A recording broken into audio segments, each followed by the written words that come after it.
Bienvenidos a la Noche Infinita.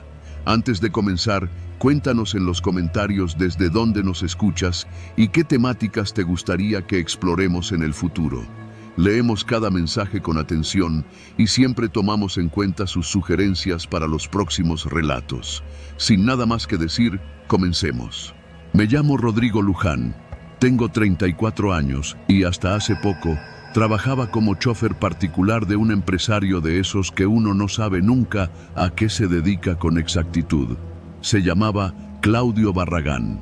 El tipo tenía dinero, mucho, lo suficiente como para andar en una camioneta blindada, tener casa en Jardines del Pedregal y un despacho en Polanco que siempre olía a puro caro y whisky de etiqueta negra. Durante casi 3 años lo llevé a todos lados. Juntas, cenas, eventos políticos, reuniones con tipos que nunca daban sus apellidos. Nunca hacía preguntas. Mi chamba era manejar, esperar y llevarlo de vuelta. Era puntual, le abría la puerta, lo cuidaba de lejos. Por eso me sorprendió tanto lo que pasó después de su muerte. Porque sí, a Claudio lo mataron. A plena luz del día, saliendo de un restaurante en Las Lomas. 3 balazos, directo al pecho. Ni tiempo tuvo de sacar el teléfono. Fue tan rápido que ni los escoltas que llevaba, 2 grandotes que viajaban en otro coche, pudieron reaccionar. Pero lo que realmente me partió la cabeza vino después. Al día siguiente de su entierro, recibí una llamada de un despacho de abogados. Me citaron en un edificio elegante en la Roma Norte, de esos con recepcionista de voz monótona y café servido en vasos de vidrio delgados. Me pasaron a una sala donde ya estaban reunidas 3 personas. Un abogado canoso, una mujer de unos 50 años que resultó ser la hermana de Claudio, y un tipo de mirada dura que nunca se presentó, pero que claramente no era familia. Todos me miraron con una mezcla de curiosidad y desconfianza. ¿Rodrigo Luján?, preguntó el abogado. Sí, señor. Su nombre aparece en el testamento del señor Barragán. Me congelé. ¿Testamento? ¿Yo? El abogado empezó a leer en voz alta. El tono era neutral, casi robótico, hasta que llegó a una parte que me hizo sudar las manos. A Rodrigo Luján, mi chofer, le dejo el archivo llamado Alcatraz, guardado en la bóveda de mi oficina.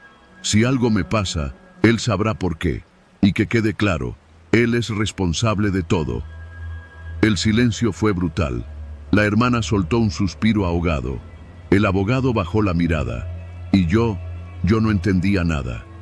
¿Qué archivo? ¿Qué chingado significa eso? El tipo de mirada dura me habló por primera vez. ¿Dónde está ese archivo? Ni idea. Yo solo lo manejaba, no sabía nada de sus cosas, contesté. Pues deberías ir buscando, dijo el tipo, y se levantó. Nadie lo detuvo. Salí de ahí confundido, furioso y con una paranoia que me comía vivo. Caminé hasta Insurgentes sin rumbo, mientras repasaba cada día que trabajé para Claudio. ¿Qué era Alcatraz? ¿Un código? ¿Una carpeta? ¿Y por qué me mencionaba como responsable?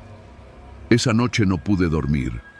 A la mañana siguiente tomé una decisión. Tenía que entrar a su oficina. Sabía dónde guardaba las llaves de la bóveda, una caja fuerte dentro de un librero oculto en su despacho. Lo había visto un par de veces cuando me pedía buscarle un folder o guardar algún paquete. Sabía el código, aunque nunca se lo dije. Era el cumpleaños de su madre. Fui al edificio de Polanco temprano, antes de que llegara el personal de limpieza. Había llevado mi antigua tarjeta de empleado. Todavía funcionaba en el torniquete. Subí en silencio hasta el piso 15 y me metí a su despacho. Todo seguía igual. El escritorio con su silla negra, la botella de Glenfiddich a medio acabar, los cuadros minimalistas en tonos grises. Me dirigí al librero, corrí un panel lateral y apareció la caja fuerte. Tecleé la combinación. 1 de octubre de 1956. Abrió con un clic seco. Dentro había varios sobres Manila, una pistola Glock, 2 USB y una carpeta negra con la palabra Alcatraz escrita con marcador rojo. La tomé con manos temblorosas y la guardé en mi mochila. No alcancé ni a cerrar la caja cuando escuché pasos afuera. Me escondí detrás del escritorio justo antes de que entrara alguien. Eran dos personas. Por la voz, uno era el abogado, el otro, el de mirada dura. Él ya vino. La caja está abierta, dijo uno. Entonces vamos a buscarlo. No tarda en cometer el error. Aguanté la respiración hasta que salieron. Esperé 5 minutos más. Salí por la puerta trasera de emergencia y bajé los 15 pisos por las escaleras. No me detuve hasta llegar al Metro Auditorio. Ahí tomé un taxi viejo y me fui directo a un cibercafé de los que aún sobreviven por Tlalpan. Abrí la carpeta. Dentro había fotografías. Claudio reunido con políticos conocidos, otros con tipos armados, algunos uniformados. Recibos, cuentas en paraísos fiscales, rutas de dinero. En una hoja suelta, escrita a mano, decía: si estás leyendo esto, Rodrigo, es porque estoy muerto. Me iban a matar tarde o temprano. Este archivo es mi seguro. Sabía que eras discreto. Cuídalo. Úsalo si te quieren joder. Pero recuerda, ahora tú eres el objetivo. El corazón me latía como tambor. Salí del cibercafé dejando todo atrás excepto los USB. Me escondí en casa de un primo en Iztapalapa. Apagué el celular. No le dije a nadie dónde estaba. Las primeras llamadas llegaron al fijo de mi mamá. Voz grave, sin nombre, preguntando por mí. Luego mensajes anónimos a mi correo viejo. Devuelve el archivo. Sabemos que lo tienes. No te escondas. Cambié de casa 2 veces. Empecé a ver los mismos autos estacionados cerca de donde dormía. En el metro, alguien me tomó una foto con el celular. Comencé a vivir con una mochila lista para correr. Pasaron 2 semanas así, hasta que una noche recibí un mensaje de un número desconocido. Tu mamá está enferma, Hospital General. Piénsalo bien. Corrí como un loco, pero cuando llegué al hospital, mi madre no estaba ahí, ni enferma, ni internada, pero sí alguien esperándome en la entrada. El hombre de la oficina, camisa negra, voz tranquila. Sube al coche. Me apuntaba con algo bajo el saco. Subí. Dentro me habló sin rodeos. Dame los USB. No tengo nada. Mira, Rodrigo, lo de Claudio era un ajuste de cuentas. Él jugaba en ligas muy grandes. Tú solo eras el chofer. Si entregas lo que tienes, todo termina. Pero si juegas al héroe, vas a terminar peor que él. ¿Y si ya lo mandé a alguien? Me miró. No creo que seas tan inteligente. Me bajó en viaducto. Me dejó una semana para pensarlo. Esa noche decidí correr. No entregué nada. Me fui al norte. Me cambié de nombre. Usé los USB como seguro. Los envié a una periodista que investigaba temas de corrupción. Nunca supe si los usó. Pero días después, vi en las noticias que un senador renunciaba por motivos personales y un comandante de la Marina era relevado por reestructuración. No sé si tuvo que ver con lo que mandé. Solo sé que sigo vivo y que si estás leyendo esto y algún día alguien te nombra en un testamento con una advertencia como esa, corre, no mires atrás.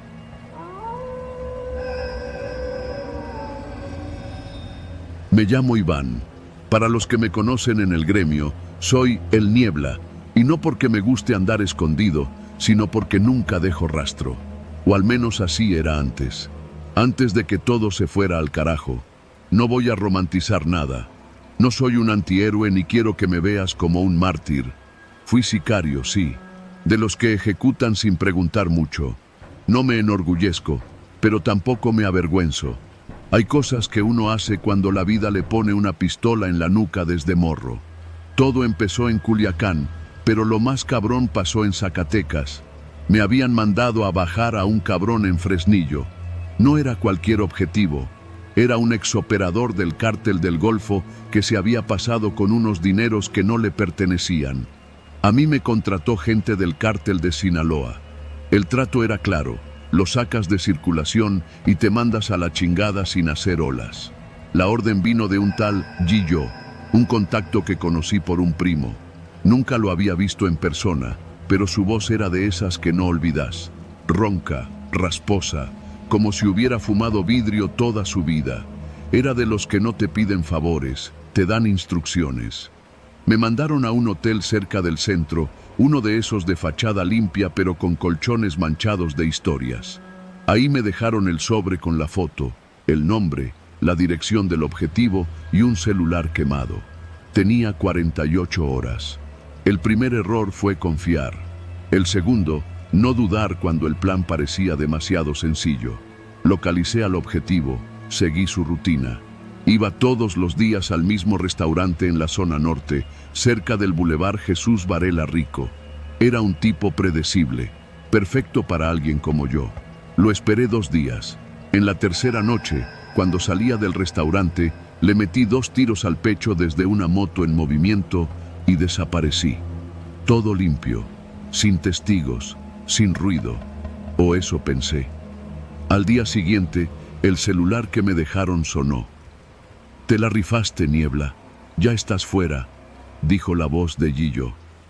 Me tomé el primer camión a Aguascalientes. Pensaba esconderme unos días, dejar que el calor bajara. Pero al segundo día de estar ahí, alguien me reventó la puerta del cuarto en el hotel. No eran judiciales. Era gente armada, vestidos de civiles, pero con la mirada de los que no están ahí para arrestarte. Me encañonaron y me subieron a una camioneta negra sin placas. Uno de ellos, un tipo gordo con barba mal recortada, me hablaba como si me conociera de toda la vida. ¿Tú crees que puedes matar a uno de los nuestros y largarte tan tranquilo? No respondí. Ni siquiera entendía qué pasaba. No habían dicho el nombre del muerto, solo hablaban de traición. Me llevaron a una bodega cerca del parque industrial. Ahí me tenían, esposado, golpeado y sin respuestas. Fue ahí donde me soltaron la bomba. Te chingaste a El Zurdo, carnal. Y ese era nuestro. Casi me cagué en los pantalones. El Zurdo no era el nombre del objetivo que venía en la foto. Yo lo conocía. Era operador del cártel de Jalisco Nueva Generación y muy conocido en la plaza. Si alguien se metía con él sin permiso, se lo tragaba la tierra. Pero no lo maté. Yo maté a otro, al que venía en el sobre. O eso creí. Yo no sabía, cabrón. Me dieron otro nombre. El tipo gordo me escupió en la cara. Pues te la aplicaron, idiota. Fue ahí donde supe que estaba en medio de una trampa. Alguien me dio la foto equivocada. Me usaron como peón. Me vendieron la idea de que mataría a un traidor, pero en realidad me pusieron a asesinar a un objetivo de otro grupo, para que pareciera que yo trabajaba para ellos. Una jugada para iniciar un conflicto. Y peor aún, a los 2 días, la gente de Sinaloa también me buscaba. Según ellos, yo había vendido la información del encargo y me había pasado al otro bando. Ahora era enemigo de los dos. Pasé los siguientes días escondido, viviendo en moteles baratos, cambiando de ciudad cada día, sin saber en quién confiar. Nadie respondía a mis mensajes. El número de Gillo estaba muerto, desaparecido. Me había quedado solo. Una madrugada, en un hotel de paso en León, entraron 3 hombres a mi cuarto. Uno traía una navaja, otro una escopeta recortada y el tercero un celular. «Te quieren vivo», dijo uno, mientras me ataban. «¿Quién?» «Los dos». Me subieron a un auto y me llevaron por la carretera rumbo a San Luis Potosí. Me dieron agua y me dejaron fumar, como si quisieran que me relajara. Pero yo sabía que cuando 2 cárteles te quieren vivo, es solo para una cosa: espectáculo. Me presentaron ante 2 tipos que no se dieron nombres, solo dijeron: «Somos de los 2 lados». Uno de ellos me mostró un video. Era la grabación de la ejecución. La mía. Ya estaba editada. Tenían montado un montaje donde yo supuestamente hablaba con gente del cártel contrario, planeando el asesinato del Zurdo. Mi rostro, mi voz, todo. Habían usado filtros, recortes, audios que seguramente me grabaron en alguna llamada. ¿Quieres vivir, Niebla? Entonces vas a trabajar para los 2, y si no, te desapareces. Me sentí como un perro al que están por tirar a un foso de leones. Acepté. No tenía otra. Durante los siguientes 3 meses me pusieron a trabajar como informante, recadero, mensajero. Me traían como títere. Me hacían ir a puntos en Durango, Coahuila y Nayarit, con la constante amenaza de que si abría el hocico, el video se haría público, y ahí sí, no habría rincón del país donde esconderme. Mi escape comenzó en un Oxxo. Sí, en un maldito Oxxo. Había ido a dejar un paquete a un contacto en Tepic. Era de madrugada, y mientras esperaba el cambio en la caja, vi en la televisión del local una noticia que me heló la sangre. El cuerpo de El Zurdo fue exhumado en una fosa clandestina. No murió como se reportó inicialmente. Tenía signos de tortura y el tiro de gracia no coincidía con el arma que se le adjudicó al sicario apodado El Niebla. Eso me dio una oportunidad. Me habían usado para cubrir un asesinato que ya se había cometido. Yo no maté a El Zurdo. Lo mío fue teatro. Lo habían matado antes y me echaron el muerto para manipular a los grupos. Ahora yo tenía algo que ellos no: la verdad.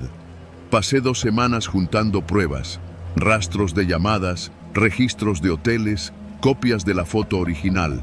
Contacté a un viejo amigo en Veracruz, uno que ahora trabajaba en una pequeña estación de radio. Le ofrecí la historia. Él no sabía quién era yo, solo que le daría la exclusiva de su vida. ¿Por qué lo haces?, me preguntó en la última llamada. Porque si me van a matar, al menos quiero que sepan la verdad, que no soy un traidor. Esa entrevista se transmitió un jueves por la noche. Yo ya estaba lejos. Me había cruzado hacia McAllen con una identidad falsa, usando el último favor que me debía un comandante retirado. Me fui con lo puesto y un nombre nuevo. Nadie me esperaba. Nadie me seguiría. Eso esperaba. Han pasado 6 meses. Vivo en silencio. Trabajo en un taller de pintura automotriz en un barrio olvidado de Texas. Nadie me pregunta de dónde vengo, y yo no pregunto nada. Todavía me despierto con el estómago encogido, esperando el sonido de una puerta reventándose. Pero hasta ahora sigo vivo, y a veces en la radio del taller, cuando pasan noticias de allá, pienso en lo que dejé, en los que ya no están, y en lo fácil que es para algunos jugar con la vida de otros. Nunca fui un traidor, pero a veces eso no importa.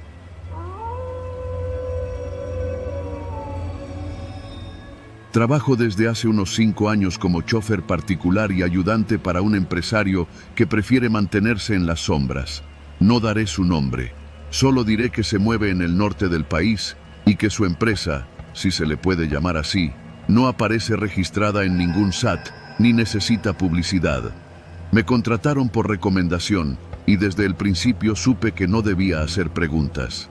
Mi trabajo era sencillo: manejar, cuidar vehículos, llevar recados, cargar maletas, hacer favores ocasionales. Nada fuera de lo común, salvo por la constante vigilancia. Cámaras en todos lados, llamadas encriptadas, códigos para entrar y salir de cada casa o bodega. Gente que se despedía con la mirada, nunca con la mano. No era tonto. Sabía que trabajaba para alguien pesado, alguien que, aunque no aparecía en ninguna lista, todos conocían en Culiacán. La clase de hombre que resuelve problemas en silencio, con una sonrisa. La clase de hombre que uno no quiere tener de enemigo.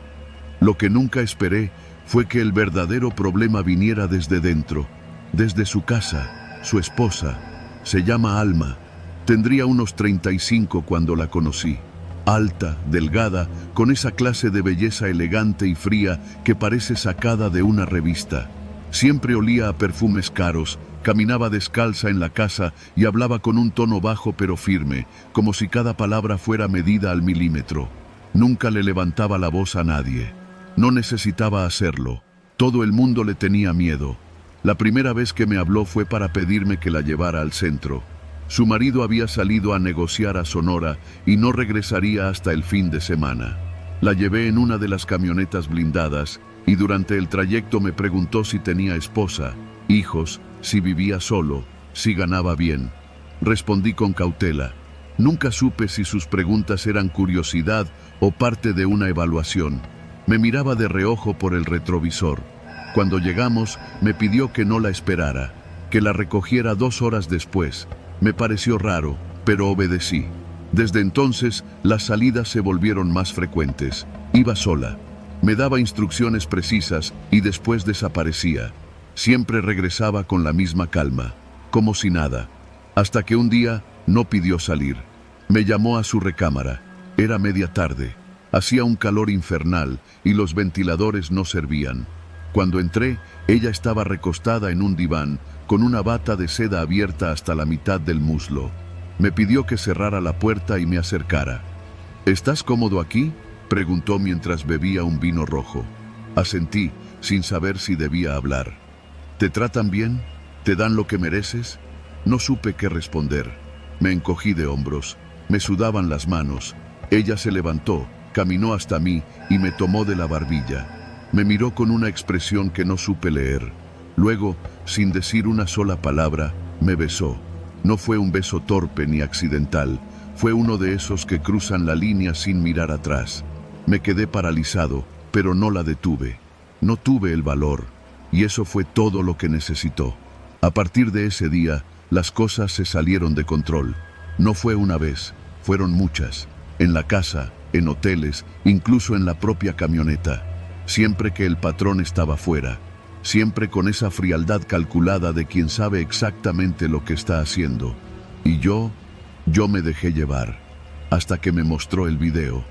Fue un jueves, a las 10 de la noche. Habíamos regresado de una cena en un restaurante en Mazatlán. Ella entró a su recámara, se cambió de ropa y luego me llamó al estudio. Me senté frente a ella. Tenía su laptop sobre el escritorio. «Quiero que veas algo», dijo, y reprodujo el video. Ahí estábamos, ella y yo, en el cuarto de huéspedes hacía una semana. La cámara estaba bien colocada, con audio claro. Se nos veía de frente, sin ángulos muertos, nada que dejara la imaginación. «¿Quién grabó esto?», pregunté, sintiendo cómo me fallaban las piernas. «Yo», dijo con naturalidad. «Tengo cámaras en todos lados». Cerró la laptop y me miró como si estuviera a punto de dictar sentencia. «Quiero que hagas algo por mí», dijo. «Y si te niegas, este video va directo a su teléfono». Me quedé callado. Sabía lo que eso significaba. No había margen de error. Nadie sobrevivía a traicionar al patrón. Nadie. «¿Qué quieres que haga?». Sonrió. Una sonrisa tenue, como si todo ya estuviera planeado. «Quiero que sigas acostándote conmigo, pero además quiero que lleves este sobre a la oficina de seguridad del patrón. En cuanto llegues, lo dejas en el buzón negro y te vas. No hables con nadie. ¿Entendido?». Tomé el sobre. Era delgado, sin marcas. Me pregunté qué podía contener, pero no me atreví a abrirlo. Esa noche no dormí. Al día siguiente, hice lo que me pidió. Llegué a la bodega central, dejé el sobre en el buzón negro y me fui sin decir palabra. Los guardias no me miraron. Todo parecía normal. Pero algo cambió. En los días siguientes empezaron los rumores. Que habían encontrado a uno de los escoltas muertos en una casa de seguridad. Que otro había desaparecido. Que había un topo en la organización. Nadie hablaba mucho, pero la tensión era palpable. Yo empecé a sentir que me vigilaban. Alguien revisó mi celular. Cambiaron las claves de acceso al garaje. Una mañana, una nota apareció sobre mi cama. «Tú sabes lo que hiciste». Me costaba dormir. Me costaba respirar. Ella, en cambio, parecía más tranquila que nunca.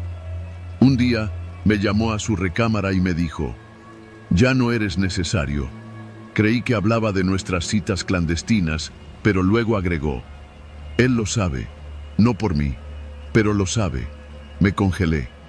«¿Qué va a pasar conmigo?». Ella se encogió de hombros. «Eso no me toca a mí decidirlo». Esa noche, empacó una maleta y se fue en un vuelo privado a Guadalajara. Yo me quedé esperando lo inevitable. Pasaron 3 días, luego 4, luego una semana. Y entonces me citaron en un café del centro. No era un lugar habitual, me pareció extraño. Fui solo. Me senté en la mesa indicada. Un tipo delgado, bien vestido, se sentó frente a mí. Me dijo que hablaba en nombre del patrón. No dio su nombre. «Él lo sabe todo», dijo con calma. «Y si sigues respirando, es porque él así lo decidió». Me miró fijo, como si buscara algo en mis ojos. Vas a desaparecer. No quiero verte en esta ciudad otra vez. No vas a hablar, no vas a escribir, no vas a buscarla. Si lo haces, ya sabes lo que pasa. Me dejó un sobre con dinero y una dirección falsa para sacar una credencial nueva. Luego se fue. Esa fue la última vez que vi a alguien de esa vida. Hoy vivo en un pueblo pequeño del sur. Tengo otro nombre, otro oficio. Manejo una combi. No tengo redes sociales. No hablo de mi pasado. Me levanto temprano, hago lo justo y no me meto en nada.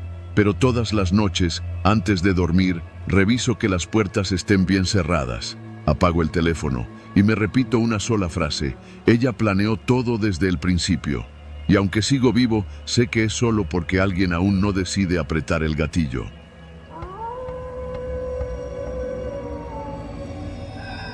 Nunca pensé que la noche en que todos mis compañeros murieron sería también la noche que me convertiría en un blanco. Y no cualquier blanco, un objetivo personal para los mismos que antes me llamaban hermano. A veces me pregunto si debía haber muerto con ellos, pero sigo aquí, y ellos lo saben. Vivo escondido desde hace casi un año, aunque esa palabra escondido no describe bien la rutina diaria de alguien como yo. No es solo esconderse. Es moverte con la certeza de que cada sombra puede ser un halcón, cada mirada un aviso, cada ruido una advertencia. Es vivir sabiendo que respirar es una deuda que aún no terminas de pagar. Me llamo Emiliano, aunque mi nombre de trabajo era otro. No importa ya.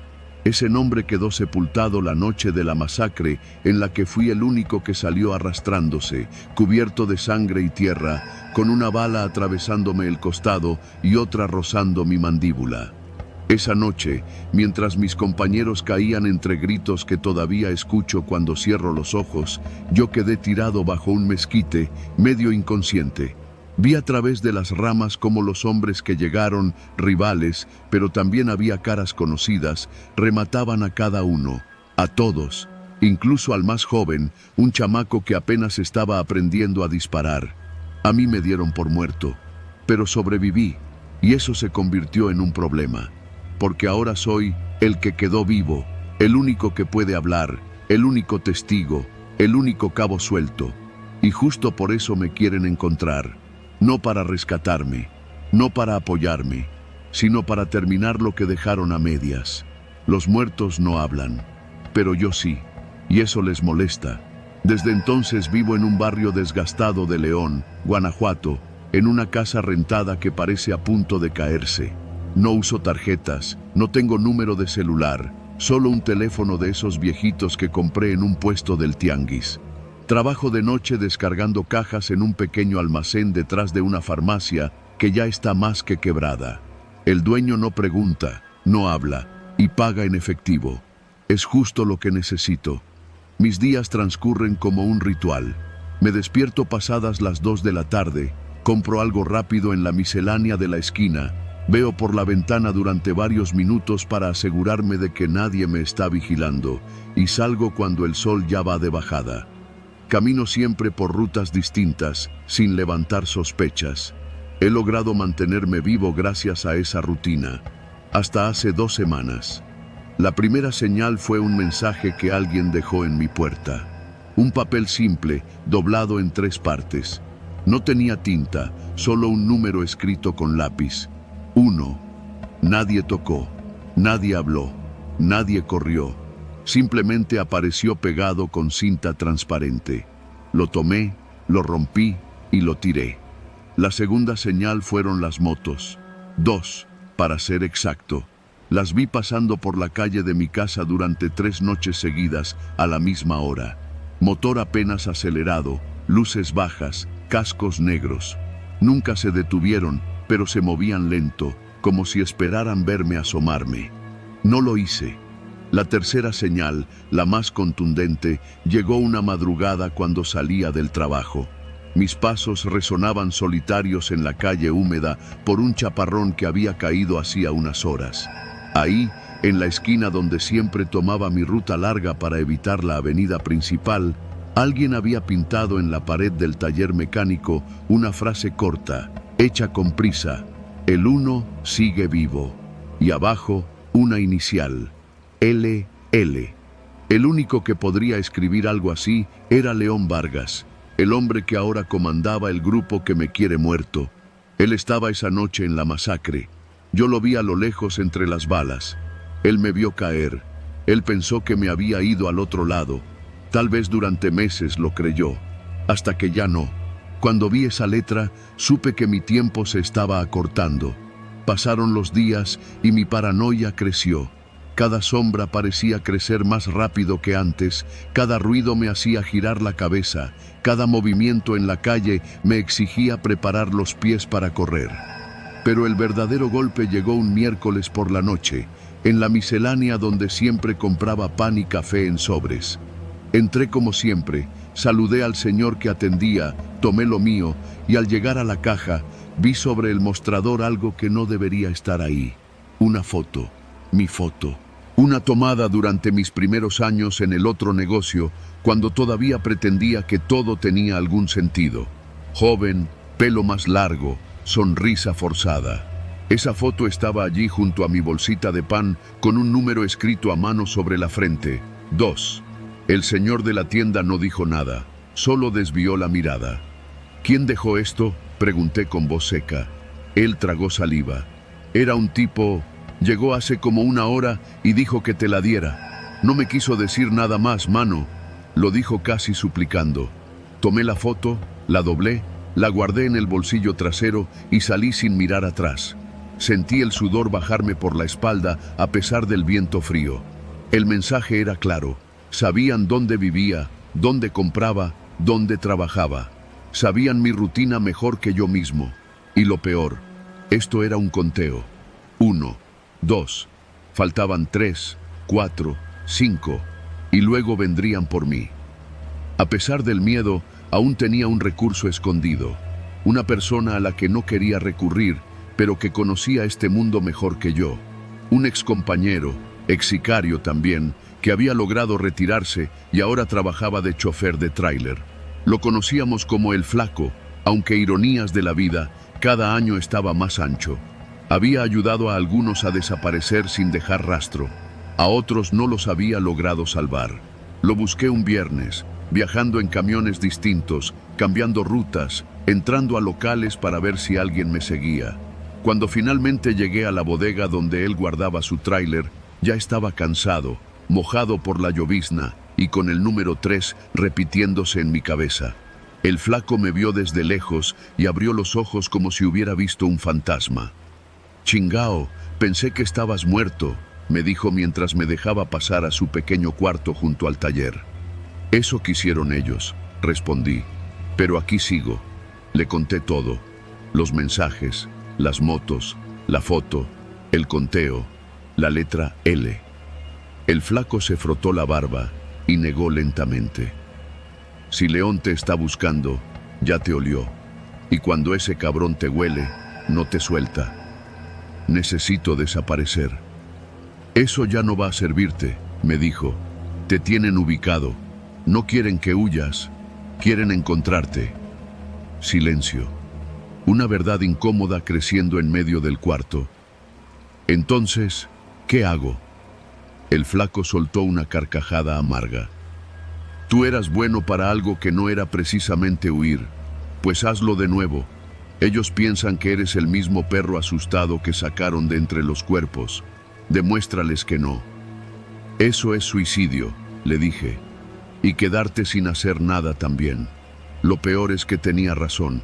Esa noche regresé a mi casa con otra mentalidad. En lugar de esconderme, decidí observar. Aprendí a anticipar. Dejé de sentirme perseguido y comencé a actuar como un animal acorralado que está listo para morder. Y entonces llegó el 3. No lo dejaron en mi puerta. No llegó en una foto. No apareció en una pared. No, apareció en mi mesa, adentro de mi casa. Una madera pequeña, del tamaño de una tarjeta, con el número grabado a navaja. Habían entrado mientras yo no estaba. Y no se llevaron nada. No tocaron nada.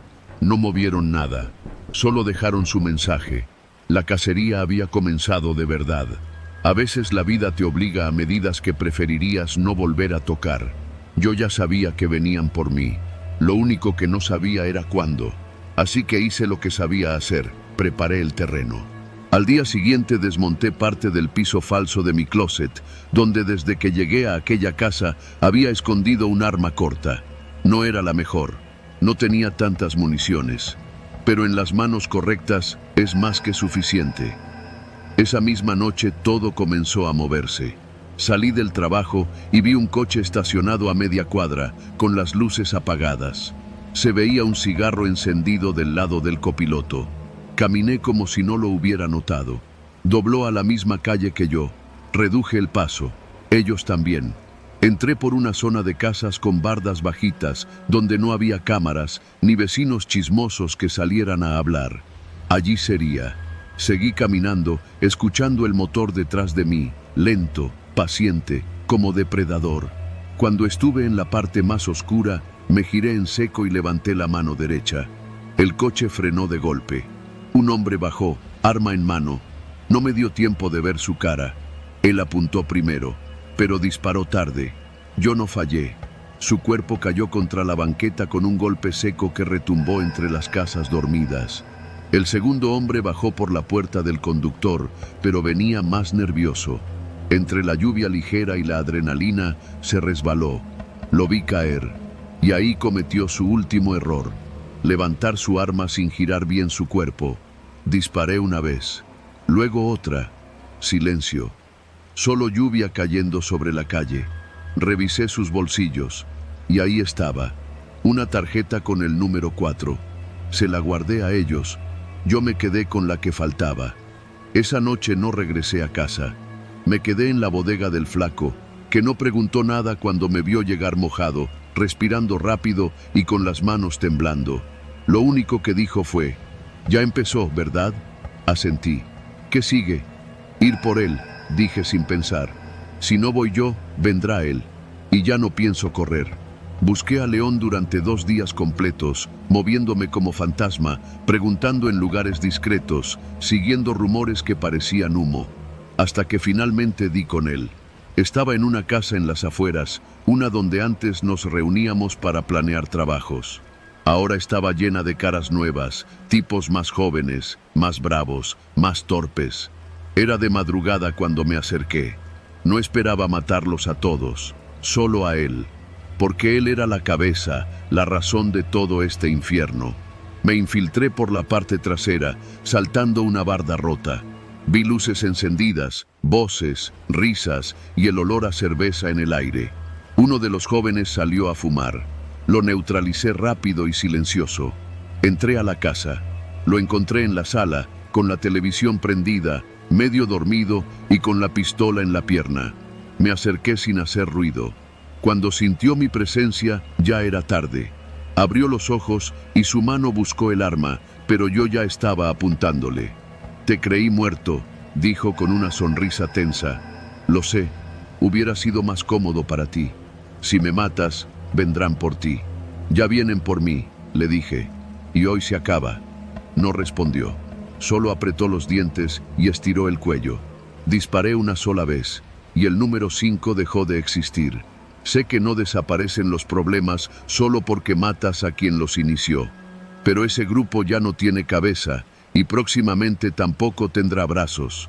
Los jóvenes que vi ahí no son como los viejos que me tocó conocer. Son impulsivos, desorganizados, y sin un líder no podrán coordinar nada grande.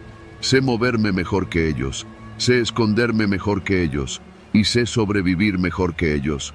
No me engaño, sé que el peligro no se ha ido, pero por primera vez desde aquella noche bajo el mezquite, siento que tengo espacio para respirar, que no todo se cierra, que no todo se pierde.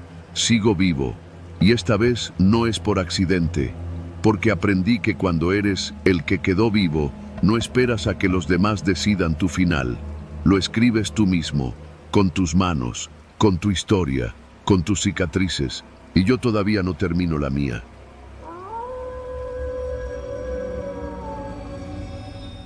No sé cómo empezar esto, tal vez porque aún me cuesta trabajo creerlo, o porque hay cosas que, por más que uno intente, nunca terminan de cuadrar.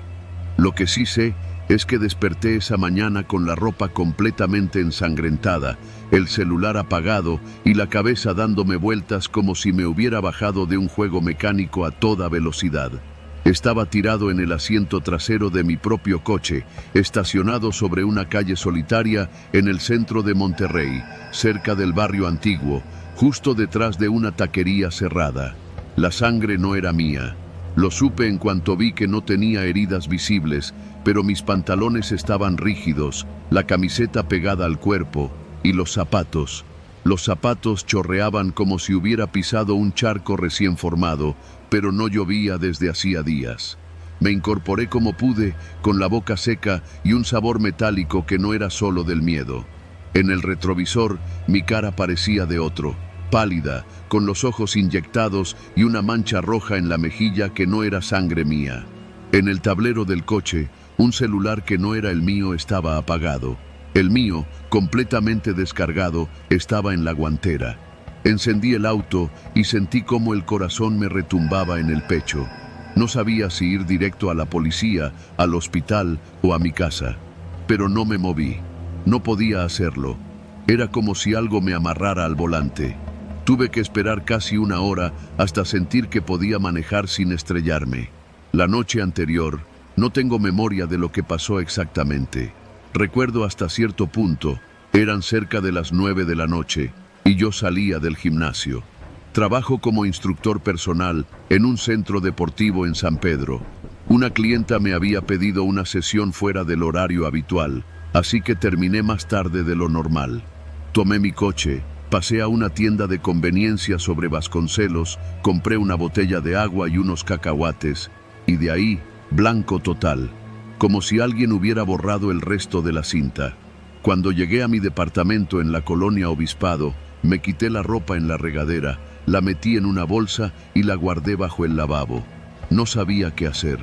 ¿Ir con la policía? ¿Y qué les iba a decir? Hola, desperté con sangre en la ropa pero no sé qué pasó. Me iba a ir directo al tambo por sospechoso de algo que ni siquiera sabía si había hecho. Tuve que calmarme.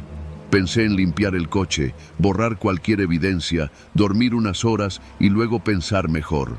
Pero no pude dormir. El sueño era interrumpido por una imagen constante. Un hombre gritando. No veía su rostro, solo oía el grito y veía una calle empedrada, oscura, con un letrero de prohibido estacionarse colgando de una barda. Al día siguiente, revisé mi historial de ubicaciones en el celular. Sorprendentemente, tenía señal desde varios puntos, uno en el Parque Fundidora, otro en el túnel de la Loma Larga y uno más en la colonia Independencia, donde ni siquiera sabía qué había pasado. Eran trayectos raros, sin lógica, como si alguien hubiera estado evadiendo algo. Pensé en revisar las cámaras de seguridad de mi edificio, pero luego me arrepentí. ¿Y si veía algo que no quería ver? El celular que no era mío. Pasaron 3 días sin salir de casa. Solo comía atún y tortillas. No tenía hambre, pero necesitaba fingir que todo seguía igual. Hasta que por fin me armé de valor y prendí el celular que no era mío.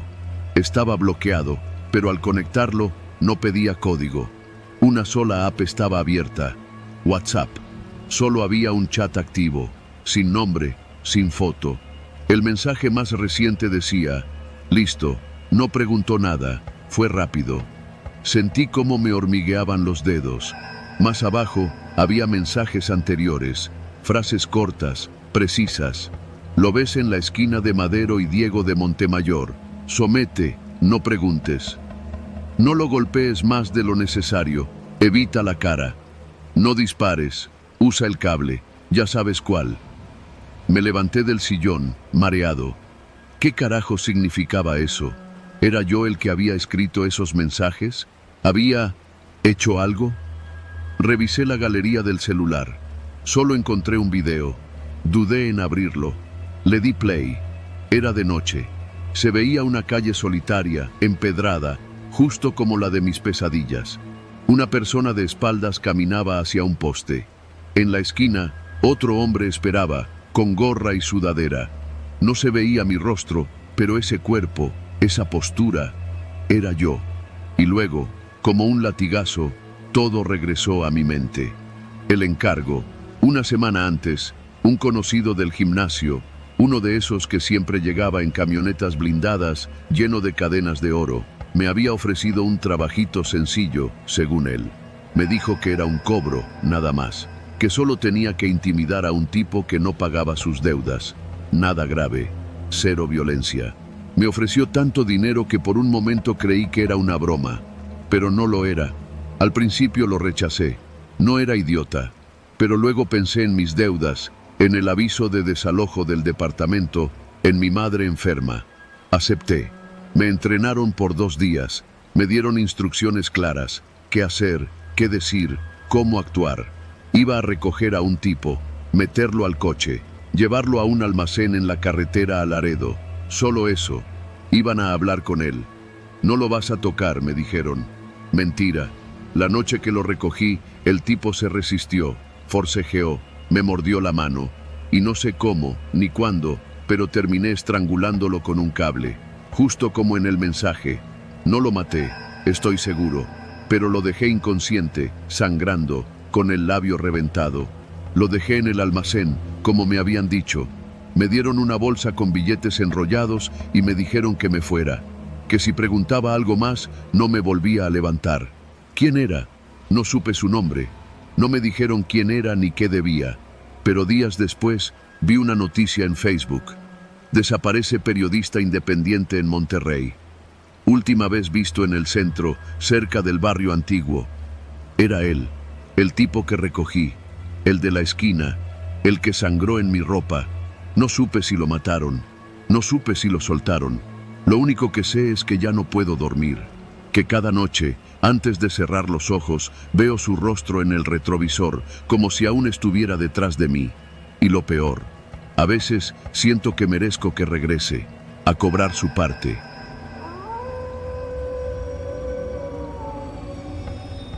Me llamo Eduardo, tengo 42 años y trabajo como técnico de mantenimiento en un edificio viejo de oficinas en la colonia Doctores, en la Ciudad de México. Es un empleo tranquilo, aunque mal pagado, pero me da tiempo libre. Tiempo que, a veces, no sé cómo llenar. Quizá por eso terminé obsesionado con una estación de radio que no aparecía en ningún dial oficial. Todo empezó hace poco más de 3 meses. Estaba arreglando la antena del estéreo en mi departamento, uno de esos Philips ochenteros que me regaló un tío. Siempre me ha gustado oír radio de noche, no para escuchar música, sino voces. Me reconforta oírlas hablar cuando la ciudad parece que se apaga. Esa noche, girando lentamente el dial de frecuencia modulada, encontré una señal rara. Casi todo era estática, pero entre ella, una voz grave, cansada, se colaba de vez en cuando. Me detuve, giré el sintonizador con más precisión y de pronto la señal se aclaró. Esto no lo hago por redención, decía la voz. Lo hago porque nadie me puede callar ya. Me congelé. No era un programa cualquiera. Era una especie de confesión, pero no como las que uno oye en estaciones de radio populares, con testimonios de alcohólicos en recuperación o historias de superación. Número. Era diferente. Esa voz, masculina, con acento del norte, dura, hablaba como si supiera que nadie la iba a interrumpir, como si hablara desde un lugar donde la policía no llega. Yo maté al ingeniero porque me pagaron, no porque me cayera mal. A él ni lo conocía. Solo me dieron la foto y una dirección en Lindavista. Una semana lo seguí, para ver su rutina. Iba por tacos a la misma esquina, todos los martes. Ahí fue. Apagué el radio. No sabía qué pensar. Parte de mí creyó que era una dramatización, como esas radionovelas raras que algunos artistas independientes arman por internet. Pero había algo en el tono de esa voz, no sé, sonaba demasiado real. Volví a encenderlo. Le disparé una vez, directo en la nuca. Cayó como trapo. No hice ruido. Caminé 3 calles, me subí al Tsuru que me prestaron y no volví a mirar atrás. Era la frecuencia 98.7. Pero en ese número se supone que está una estación de pop internacional. Sin embargo, ahí no había música, ni jingles, ni comerciales. Solo esa voz. Hablaba lento, con pausas largas, como si fumara entre frases. Lo más raro fue que la transmisión no tenía inicio ni fin. A veces comenzaba a media frase, a mitad de una historia, y cuando se cortaba, no había cierre, ni música, ni despedida, nada. Decidí grabar un fragmento con una app del celular. Al día siguiente, lo llevé a la oficina y se lo mostré a mi compañero Martín, que antes había trabajado en producción de audio. Lo escuchó con atención. «Esto no es radio comercial», dijo en voz baja. «No tiene compresión, no tiene postproducción, no hay marca de agua, ni sellos de identificación. Es como si alguien conectara un transmisor barato a una antena improvisada». «¿En qué parte del dial dijiste que era?». Se lo repetí. Hizo una búsqueda y me mostró el resultado en la pantalla. Una estación de Monterrey. Pop juvenil. Nada que ver. ¿Y si es una interferencia? ¿Y si no?, respondí. Esa noche volví a sintonizar. Estaba en la misma frecuencia. La voz continuaba. Hablaba ahora de una mujer. A ella no me tocaba matarla, pero se me quedó viendo. Demasiado tiempo. Yo sabía que si la dejaba viva, me iba a chingar. Me tembló la mano, lo admito. No era lo mismo que con los otros. Ella gritó. La respiración del narrador se escuchaba entrecortada, casi nostálgica. Cada palabra que decía no parecía parte de un guión. Era un desahogo. Esa madrugada no dormí. Me quedé oyéndolo hablar. Narraba todo con una claridad que dolía. Sitios, fechas, calles, nombres a medias. Detalles que solo alguien que estuvo ahí podía saber. Comencé a tomar notas. Compré un cuaderno solo para eso. Lo llené de fechas, nombres y datos, como si pudiera conectar puntos, como si resolver el rompecabezas me fuera a servir de algo. Y entonces pasó lo peor. Una noche, la voz cambió. Hoy no voy a contar una historia vieja. Hoy voy a hablar de alguien que me escucha. El sudor me recorrió la frente. Me paralicé. Él se llama Eduardo. Vive solo, en la Doctores. Escucha mi frecuencia cada noche. Toma notas. Cree que me va a encontrar. Me levanté de golpe y apagué el radio. No podía ser. Nadie sabía que yo lo escuchaba. Nadie sabía mi nombre completo, ni dónde vivía. Me asomé por la ventana. Todo parecía normal. Los perros ladraban en la distancia. El farol frente al edificio parpadeaba, como siempre. Pero sentí que alguien me estaba observando. No dormí, ni esa noche, ni las que siguieron. Un día llegué a casa y encontré una hoja bajo mi puerta. No tenía remitente, solo una frase, escrita con letra temblorosa. No le cambies de estación. Llamé a la policía. Vinieron 2 patrullas. Revisaron el edificio, tomaron mi declaración, pero no hicieron mucho. Dijeron que probablemente era una broma pesada. ¿Broma? Nadie tenía acceso a mi departamento. Nadie sabía de la radio. No tenía redes sociales y no lo había contado a más de 2 personas. Aún así, dejé de escucharla. O eso intenté. La curiosidad es una enfermedad lenta.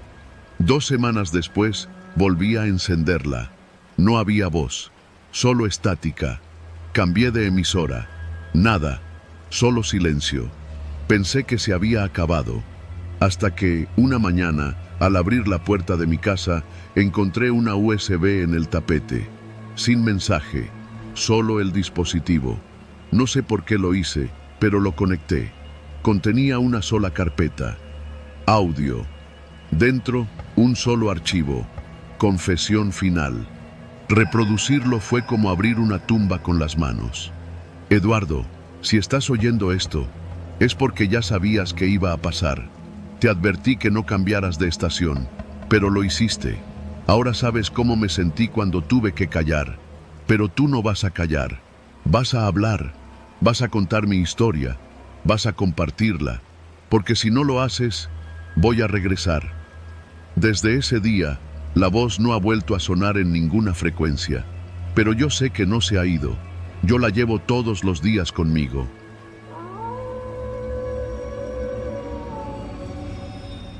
Nunca pensé que pedir ayuda psicológica pudiera ponerme en peligro. Al contrario, creí que sería la forma de salir del agujero en el que llevaba tiempo metido. Todo empezó cuando en la oficina comenzaron a presionarme más de la cuenta. Trabajo en una empresa de distribución cerca de Azcapotzalco, el típico lugar donde los jefes se sientan en oficinas con aire acondicionado mientras uno lidia con camiones atrasados, clientes furiosos y compañeros que solo aparecen cuando el trabajo ya está hecho. Terminé buscando terapia porque sentía que me estaba quebrando. No dormía bien, comía mal y llevaba semanas con una sensación constante de que algo iba a salir mal. Mi hermana me recomendó un psicólogo que, según ella, había ayudado a varios conocidos suyos. Es muy bueno, casi milagroso, me dijo.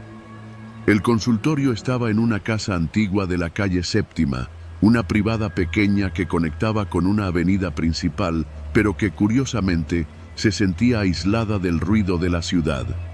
Desde la primera vez que fui, algo me pareció raro, aunque no supe explicarlo.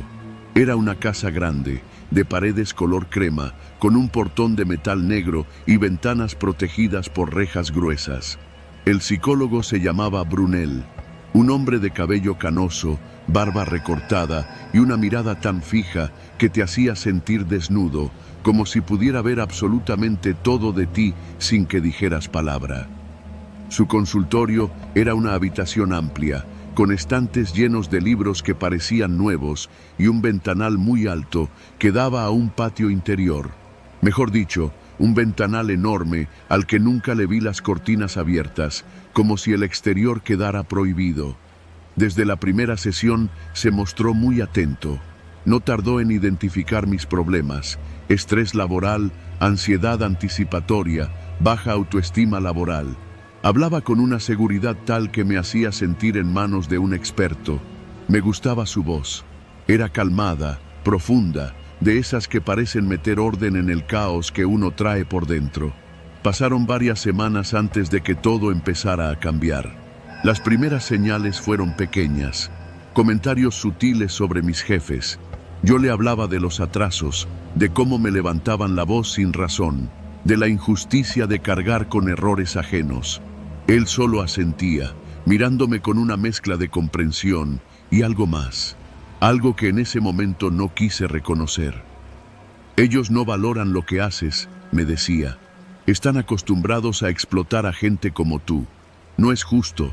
Lo decía con un tono tan convincente que me hacía sentir que finalmente alguien entendía lo que vivía. Después vinieron las preguntas. ¿Y si tuvieras la oportunidad de cambiar las cosas? ¿Alguna vez has pensado en defenderte? ¿Qué pasaría si hubieras nacido con una personalidad distinta, una más fuerte, una que no permitiera abusos? Nunca lo dijo directamente, pero insinuaba que yo debía hacer algo más que soportar. Y poco a poco, esas ideas comenzaron a hacer eco en mi cabeza. Fue como si mi vida empezara a dividirse entre lo que yo era y lo que él decía que podía ser. Una tarde, al salir del trabajo, me llamó desde un número desconocido. «Hoy te noté muy tenso en la sesión», me dijo. «¿Tus jefes te hicieron algo?» Se me heló la sangre. No le había contado que había tenido reunión con ellos. La siguiente sesión fue aún más extraña. Llegué al consultorio y él ya estaba sentado, no en su sillón habitual, sino en una silla más cercana a la puerta, como si me hubiera estado esperando desde hacía rato. Cerró la puerta, echó llave, algo que nunca había hecho antes, y me pidió que hablara de mis pensamientos más oscuros. «Todos los tenemos», dijo, «y es necesario enfrentarlos. No los reprimas. Quiero que los digas». Me resistí, pero insistió de una forma tan tranquila que terminó pareciendo inevitable. Le conté que a veces imaginaba a mis jefes recibiendo el mismo trato que nos daban a nosotros, que alguna vez me había visualizado gritándoles en la cara, empujándolos, incluso golpeándolos cuando la frustración era demasiada. Él tomó nota sin mover un músculo. «Eso que sientes se llama impulso de corrección», explicó. «Las personas sometidas desarrollan una necesidad de equilibrar la balanza. No es violencia, es justicia emocional. La palabra justicia comenzó a taladrar mi mente desde ese día. Un par de semanas después, Brunel decidió cambiar la dinámica de las sesiones. En lugar de sentarme en el sillón de siempre, me pidió moverme a una silla más baja, justo frente a él. «Quiero que trabajemos en tu capacidad de tomar decisiones difíciles», me dijo. Empezamos con ejercicios de imaginación guiada. Él narraba situaciones donde tenía que elegir entre obedecer o enfrentar. Me preguntaba qué haría si viera a mis jefes maltratando a alguien, si viera injusticias en la calle, si pudiera detener a alguien que hace daño. Yo respondía como podía, pero cada respuesta parecía decepcionarlo. «Sigues pensando como víctima», me dijo un día. «Necesitas fortaleza». Y entonces llegó la sesión que cambió todo. Ese día, cuando entré, noté que el consultorio estaba más oscuro que de costumbre. Solo estaba encendida la lámpara de escritorio, dejando el resto de la habitación en penumbra. Brunel me pidió que me sentara y, sin dar más explicación, me mostró una fotografía. Era el rostro de uno de mis jefes, el jefe de área de logística. «Dime qué sientes cuando lo ves», dijo, sin emoción. Me quedé mudo. No podía entender por qué tenía una foto de él. «¿Cómo consiguió eso?», pregunté. «No es importante», respondió. «Lo que importa es que empiezas a ser consciente de lo que este hombre te hace vivir». Me quedé helado. Algo dentro de mí dijo, «Corre», pero no pude moverme. Su voz me atrapaba. «Puedo ayudarte», continuó. «Puedo enseñarte cómo recuperar tu vida, pero requiere valor real». Luego dijo algo que jamás voy a olvidar. «Hay personas que solo salen de tu vida cuando alguien las saca». Lo miré fijamente, y ahí lo entendí. No hablaba de cambiar de trabajo, ni de confrontarlo verbalmente. No. Lo que él quería era otra cosa, algo mucho más oscuro.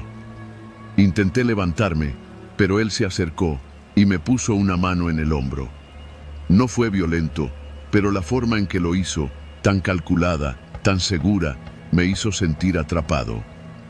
«Has avanzado mucho conmigo», dijo en un tono amable que me heló. «No tires todo por la borda. Sé que puedes hacerlo. Sé que estás listo». Ese día no pude responder.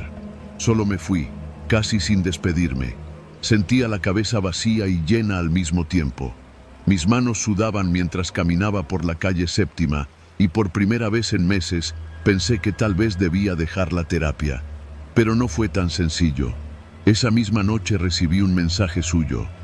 «Cuando estés listo para hacer lo correcto, estaré aquí». No dormí. Tenía miedo. Miedo de él. Miedo de mí. Miedo de lo que poco a poco me había dejado meter en la cabeza. Pasé varios días sin ir.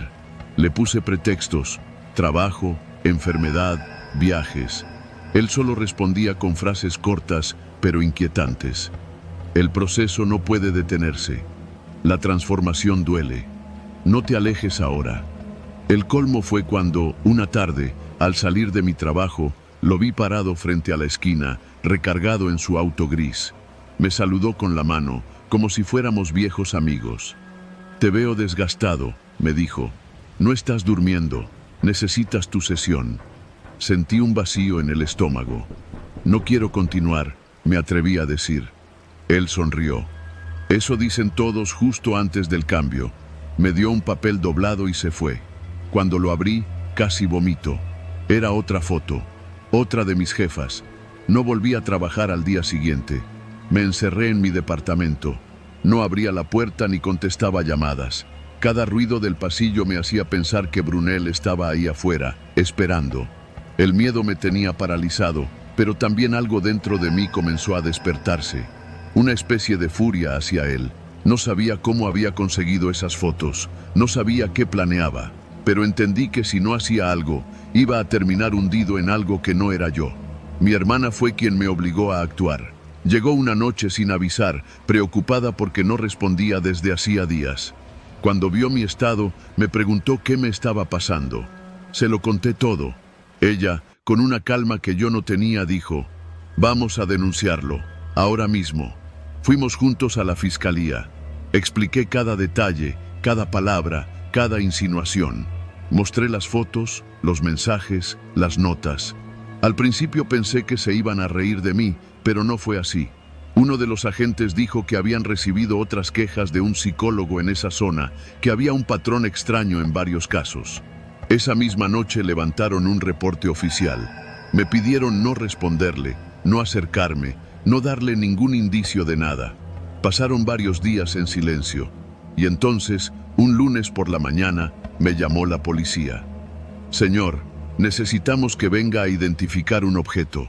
Cuando llegué, me explicaron que Brunel había sido detenido. Lo encontraron intentando entrar en la oficina de uno de mis jefes. Llevaba una carpeta con fotos, documentos personales y notas que había escrito sobre mí. También encontraron grabaciones, audios de mis sesiones, de otras personas y algo más inquietante, una lista. Mi nombre estaba ahí, el de mis jefes también. No fui el único que había intentado manipular. Cuando regresé a casa, me sentí agotado, pero por primera vez en meses respiré con libertad. Entendí que no era débil por haber caído en su juego. Él estaba entrenado para eso. Lo peligroso no era yo, era él. A veces paso por la calle Séptima solo para recordar que los monstruos no siempre vienen de callejones oscuros o edificios abandonados. A veces se sientan frente a ti, con una libreta y una sonrisa amable, esperando pacientemente el momento exacto para moldear tus pensamientos. Pero sobreviví. Y lo que viví me enseñó algo que jamás olvidaré. Hay psicólogos que curan, y hay psicólogos que cazan. Brunel era de los segundos, y casi me convierte en su arma.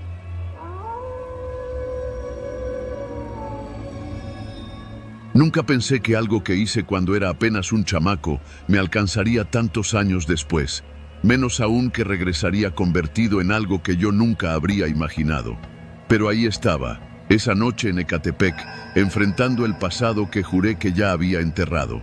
Yo tenía alrededor de 35 años. Vivía solo en un departamento pequeñito en la calle Río de Luz, un lugar que uno aprende a querer por costumbre y no por bonito.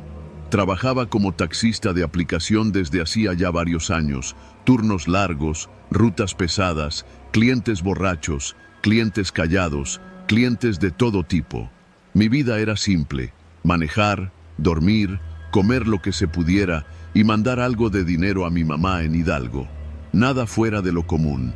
Hasta que una noche, cerca de las 11, después de dejar un viaje en Jardines de Morelos, decidí pasar por unos tacos antes de irme a casa. Era un puesto donde siempre comía, uno de esos de trompo anaranjado que huelen a gloria. Estaba pidiendo mis tacos cuando vi, más allá del humo de la carne, una camioneta negra estacionada a unos metros. No había nada raro en eso, hasta que noté al tipo apoyado en la puerta del copiloto. El vato me estaba viendo, directamente, sin disimular. No era una mirada casual, era como si estuviera revisando cada parte de mí, como si buscara algo que confirmar. Me incomodó, pero me hice güey. No era la primera vez que alguien me veía raro. Ser taxista de noche te quita la paranoia, o al menos te la esconde. Pero el tipo no quitaba la mirada. Vestía una sudadera negra, pantalón militar y botas. No tenía pinta de vagabundo. Se veía joven, fuerte, y había algo en su postura, como de alguien acostumbrado a estar alerta. Un perro de pelea que no descansa. Levantó la barbilla apenas, como saludando sin saludar. Yo volteé hacia otro lado, fingiendo que pagaba los tacos. Cuando me subí al carro, mi estómago ya estaba revuelto, pero por el nervio, no por los tacos. No lo vi acercarse, no escuché pasos. Solo sentí como alguien abría la puerta trasera y subía al asiento. No tengo viajes activos, dije sin voltear, tratando de sonar tranquilo. Yo sé, respondió él. Su voz tenía algo familiar, algo viejo, algo que había escuchado muchos años atrás, en un contexto muy diferente. No quise voltear, no podía. Llévame a las Américas, dijo. Yo sabía que en esa zona había movimiento pesado a esas horas. Levanté el seguro del carro con duda, tragando saliva. Carnal, no puedo. Ya voy de salida. Te dije que me lleves, repitió, y su tono no fue agresivo, pero sí definitivo. Ese tono que deja claro que si dices que no, habrá consecuencias. Respiré hondo. Arranqué. Durante los primeros minutos no habló. Solo escuchaba su respiración controlada, lenta, como la de alguien que medita antes de una pelea. Yo mantenía la mirada al frente, aferrado al volante, intentando pensar dónde demonios había escuchado antes esa voz. Fue en la calle Morelia, ya entrando a Las Torres, cuando habló de nuevo. «Sí te acuerdas de mí, ¿verdad?» Sentí que el corazón me dio un vuelco. «La neta no sé», respondí, mintiendo descaradamente. «Hace muchos años», continuó, «cuando yo tenía como 10, tú me ayudaste. Y ahí, como si alguien hubiera encendido una lámpara en un cuarto oscuro, lo recordé. Aquel niño, aquel pinche niño. Yo tenía alrededor de 20 años cuando pasó todo. Todavía vivía con mi mamá en Hidalgo. Una tarde, cuando regresaba del mercado, escuché gritos en una de las casas de la colonia. Gritos de miedo, de un niño. Me asomé por instinto y vi cómo un hombre borracho arrinconaba a un chavito flaquísimo contra la pared. El morro estaba llorando y el tipo le levantó la mano para pegarle con un cable. Yo siempre he tenido la maldita costumbre de meterme donde no me llaman, así que entré y empujé al tipo.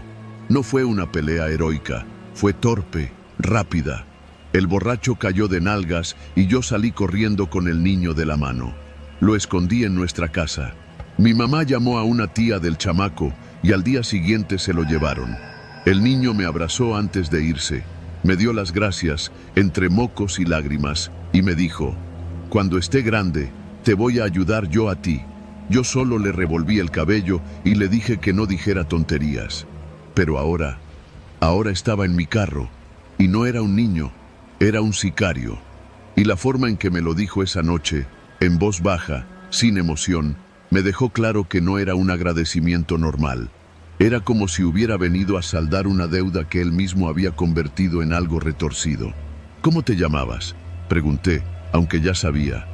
«Me sigues diciendo morrito, como antes», respondió, y se rió. Pero no era una risa alegre, era seca, contenida, como si su alma ya estuviera cansada. Llegamos a la avenida central cuando me pidió que doblara hacia una privada oscura. Ahí fue cuando sentí verdadero miedo. «Carnal, ya es tarde, no puedo meterme por acá, está pesado», le dije. «Tú tranquilo, no te va a pasar nada, contigo no». Ese «contigo no» me perforó el pecho, porque significaba que con otros sí. La camioneta negra que había visto en los tacos apareció justo detrás de nosotros. Me siguió pegadita. Las puertas de la privada se abrieron solas, como si ya estuvieran esperando la escena. Cuando el morro habló de nuevo, su voz sonó más cruda. «Yo también hubiera muerto si no me sacabas de esa casa», dijo. «Nadie me cuidó después, nadie, hasta que me encontraron ellos. Ellos. No necesitaba preguntar quiénes eran». «¿Y por qué me buscaste?», pregunté, sintiendo que las manos me sudaban tanto que casi soltaba el volante. El morro se inclinó hacia adelante. Sentí el frío de su mirada clavarse en mi nuca. «Porque hoy tenían un encargo. Un cabrón que maneja un Aveo gris, igualito al tuyo. Mismo modelo, mismo año, mismo color, mismo rumbo». Mi corazón dio un brinco. Una confusión total me golpeó. «¿Me iban a matar a mí?», pregunté con la voz rota. «No». Una pausa larga. «Pero no iban a revisar 2 veces. Y esos güeyes no fallan». Los autos en la privada se detuvieron. La camioneta negra se emparejó. Dentro había hombres armados, hombres que claramente estaban esperando su señal. El morro se bajó del carro. Antes de cerrar la puerta me dijo: «Ya pagué mi deuda contigo, vete y cambia de coche, hoy mismo». Luego agregó algo que me heló más que todo lo anterior: «Si te vuelvo a ver, ya no va a ser como amigo, y yo nunca dejo trabajos a medias». Cerró la puerta. Los de la camioneta lo dejaron ir. A mí, ni siquiera me miraron. Metí reversa como un loco. Salí de la privada sin ver los topes, sin revisar espejos. Solo manejé. Manejé sin destino, sin aliento, sin entender qué demonios había pasado. Llegué a mi departamento casi a la 1 de la mañana. No pude comer los tacos, no pude dormir. Me pasé horas viendo el carro estacionado afuera. Al amanecer hice lo que él me dijo. Vendí el Aveo. Compré un Tsuru viejísimo. Cambié número de teléfono. Borré la aplicación. Pedí trabajo en una bodega. Dejé de manejar de noche. Dejé de pasar por esos rumbos. Nadie supo nunca lo que pasó esa noche. Pero yo sí. Y aunque sobreviví, desde entonces vivo con una certeza. A veces, salvar a alguien también tiene un precio. Y tarde o temprano, todos vienen a cobrar.